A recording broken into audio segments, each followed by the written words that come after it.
ఓం నమో భగవతే వాసుదేవాయ. శ్రీ మహావిష్ణువుకి విష్ణు సహస్రనామాలలో శతానన అనే నామం ఉంది. ఆననము అంటే ముఖము అని అర్థము.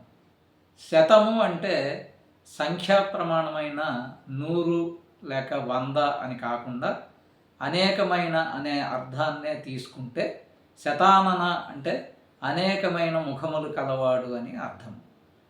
సకల జీవులలో కూడా పరమాత్మ అయిన శ్రీ మహావిష్ణువు అంతర్యామిగా ఉంటూ వారి యొక్క కన్నుల ద్వారా చూస్తాడు, వారి యొక్క చెవుల ద్వారా వింటాడు. ఈ అద్భుతమైన భావాన్ని కలిగి ఉన్నవాడు కాబట్టి శ్రీ మహావిష్ణువుకి శతానన అని అనడం జరిగింది. అంటే సర్వజీవుల యొక్క ముఖముల ద్వారా వ్యక్తమయ్యేవాడు అని అర్థం.